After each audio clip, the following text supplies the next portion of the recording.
Thomas, Patrick, Egan. Welcome back, guys, to Fog Entertainment, and we're here with the Season 1, Episode 10 of Part Book 2. And you know what? There's one thing I like about TV shows, it's when they deliver with their season finales, and this did deliver. Now, I've got a few wee things to question in this episode, but before we get to it, it is Heart of Darkness, and we kick off the episode with Monet, and this guy who I've never seen before, must just be a corner boy or something. Pretty big boy, though. They meet Rico, and then Monet just kills Rico, and it's like, right, that's sending retaliation there, obviously, after what happened to Drew.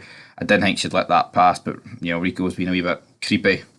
Kills him, 3 shots. We then see Kane, he's getting rid of Ramirez's bodies, touch cinder blocks too, but then he takes his badge and his gun, and it didn't make any sense at the time. It makes sense later, but not because Kane thought this through, you know, definitely not. Tariq then drew up at school. Turns out, though, all the classes are off due to the investigation. So they're investigating into these kids, and the gay basketball player kind of drops everyone in and is like, but I'm drunk. I was drunk, it doesn't matter, man. It doesn't matter. So, yeah, looks like not much has happened here. Seek's then worried. He's talking to Carrie, sorry, about this. She's like, it's alright, no one's really on to you as long as we keep quiet about it, but Seek's freaking out.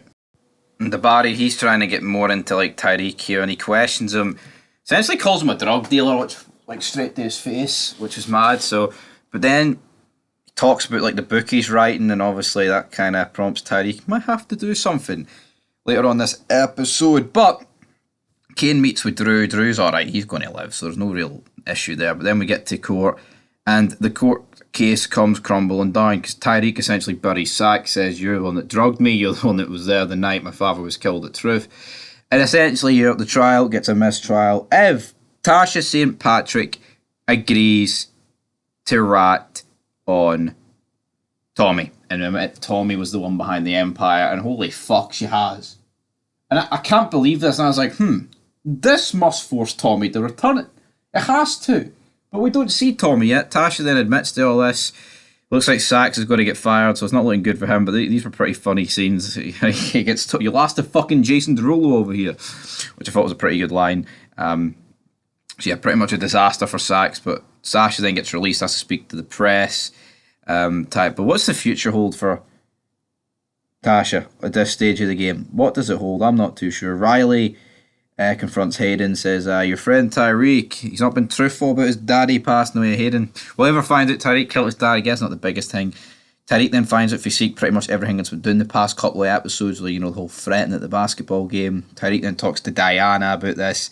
Tariq then leaves. Hayden kind of gives him a hustle down, but nothing mental here. Are these two done? No, because they did a wee clappy hand, shaking the manoeuvre, boom, boom, boom, boom, boom, boom, boom, boom, boom. Tariq's loving life. Then Monet is at the place that just gets shot up. Tasha then visits her, says, right, I'll buy Tariq out his contract because we're going away. We're running away because we blame Tommy Egan. And it's like, how can the two main protagonists of this show be ratting on Tommy Egan, who was the main one of the main protagonists from the original show? And it's like, am I really supposed to root for Tasha? No, she's a fucking snitch. She got fucking Kanan killed, essentially got Ghost killed, and is now trying to get fucking Tommy locked up. As this going down, though, there's a shootout outside. The guy who's Monet's bodyguard for this episode gets dropped. Tasha looks at the window, and who is it? It's Tommy pulling away. Well, we just see his car, and I'm like, holy shit. Tommy is back. Tasha then confronts Tariq, and is like, right, we've got to flee. Tommy's in town. She's like, he's a killer, and Tariq's like, yeah, but so am I. Right, Tariq, I think you're a decent character, and you know what? You have killed people before, but let's not pretend that you and Tommy are on the same level. Just because you have two people, right? Just because you have two people and both of them have killed people, doesn't mean they're on equal territory. It doesn't, you know. Like, pretty much everybody that's in this drug game, that's been in this show, like, more or less everyone that Tommy has killed would have been, you know, in the drug game. But the reality is, guys, we have to move on, and I think to this point, the pacing of this episode was fine, but literally all of a sudden it goes from like 0 to 100 because we see we see Monet meet with Lorenzo, basically laying down the law, and then she kind of goes into Kane and threatens him and then finds out he killed Ramirez. And then all of a sudden, right, we get many men wish death upon me and I'm gonna take your life away. Many men. You got shot down. Many men. Gotta pop this clown. Murder this fool. I'm hungry as a motherfucker. Many men is blasting. I'm like, shit. Something serious is gonna go down. Tariq sees Tommy's car. And then, who exits an apartment? Tommy Egan. Tommy has returned to our screens, guys. And he was paying a visit to Cash. Him and Tariq then share a meeting. Tommy says, well, you know what? I made a promise to your old man that I wouldn't kill you, but Tasha's mine. And then, like, Tariq says, right, I've got a plan that works for all of us, right? And I think all this was very, like, rushed. What happens next? Maybe not this part, but it's like, I get it. It's his uncle Tommy, but he's threatening to kill your mother, and you're just going to let him get away with it. Like, even though Tasha's done wrong, right? And I think Tommy killing her is definitely warranted. Like, Tariq is on Team Tasha. He's not split, or he's not on Team Tommy. So it makes really no sense why he wouldn't kill Tommy here. But Tommy's back, and it also made me think, like, where has Tommy been? As soon as he gets a sniff that he's been ratted on, he's back in New York, fucking shooting up buildings. It's almost a wee bit unbelievable. Like, where has this guy been? Yeah, we could say that he's been laying low. And then the master plan here. I didn't really think what the master plan was here exactly. But right, then things go from Sachs fucking this woman, right? He then gets a phone call that Tommy Egan's back in town. We then cut to the next scene, which is Tasha and Sachs in a car, then being chased by Tommy Egan. Then the police chase Tommy Egan. Tasha and Sachs then chase after them. Tommy Egan gets a wee bit in front of the cops, hits a petrol station, and then crashes at his car, blows up. I'm thinking, what in the name of fuck has happened here, right? And then it turns out it was all a ruse. Tommy Egan is not dead. But then I'm thinking, right, they're clearly going to realise here that Tommy has not just killed himself and is clearly still alive. But then it's explained over the phone that Tommy actually ripped out his molars, right? Now, initially I thought this was a joke. Obviously, if they find trace of his body there, right, it is, you know, like, they'll find teeth and they'll be like, holy fuck, yeah, he had to have died here, right? But to me, it's almost like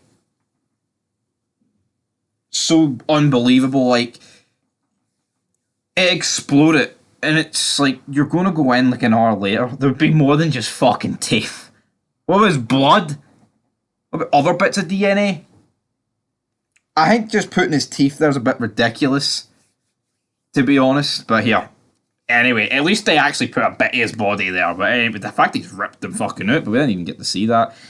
And anyway, Tariq then meets with the teacher, and then Kane comes out of nowhere and shoots the teacher trying to get to Tariq, and then Tariq basically gives this sob story about, well, you know what? How about we frame Agent Ramirez? That's his gun, and we'll frame him for this. And then Tariq just drops the teacher, Dakari, or whatever the hell this guy's name is. I'm so glad this guy died. You're trying to turn my story into a fucking book. Looks like Davis is giving Sachs a job, even though Sachs has been fired, so things are looking good. Tariq then meets with Tasha at Raina's grave. The FBI turn up, take Tasha to protective custody. Damn, and Tommy turns up at the same time. He tried to shoot Tasha, but then obviously FBI turned up, and then he confronts Tariq. He's like, I'm going to get that bitch, and there's nothing you can do about it, Tariq. And he's like, yeah, there is. I've just put her in protective custody. He's like, nothing's going to stop me. Then pulls the gun on Tariq, and then who pulls the gun on Tommy? Monet. And then to like Tommy's disbelief, he's like, who the fuck has got the balls to do that to me? And it's like, I ain't got no fucking balls. And then they let Tommy walk. So yeah, Tommy returned for season 1 of Power Book 2, and I understand now why you need to watch this in order. But the way the original show ended with Tommy just leaving, by the looks of it, it looked like it could have just worked. But then, how's Power Book 2? How's it going to work? Like, Tommy's still wanted for this murder of Ghosts, so we'll have to wait and see how that goes. I'm going to assume the charges get dropped, or he runs under like a different name, and I think it's Chicago that spin-off setting. Not really too sure how it's going to go down, to be perfectly honest. Looking forward to the Tommy spin-off. I think it will be better than this, but yeah, they let Tariq living and they drive off in the car, and it was front of Ghost's grave as well, and Raina's, which was quite sad. And yeah, Tariq admits to Monet that he's the one that killed his father, and then ghosts always live. And that's how it ends, guys. Pretty good finale. As I said at the start of this review, they did go all out. Like, you can't deny that. They brought Tommy back. I think it is a bit stupid. Like, where's this guy been? Has he literally just been living under fucking ground for like the past month or something? And I think some of his tactics here are a bit shit. Like why wouldn't he just wait on Tasha to get out? I mean, the shooting up of Monet's drug place was a bit cheap as well, but it was great seeing him, and like the fact that he hadn't appeared for like 9 episodes made this feel even bigger. He felt like a big shot, and he does warrant his spin-off. He absolutely does. Like, I know there was talk of a Rashad Tate spin-off, but he just doesn't warrant it for me. But anyway, guys, leave your thoughts down below. Tommy is back. He's not dead. It ended pretty good. I mean, I'm going to give us an 8.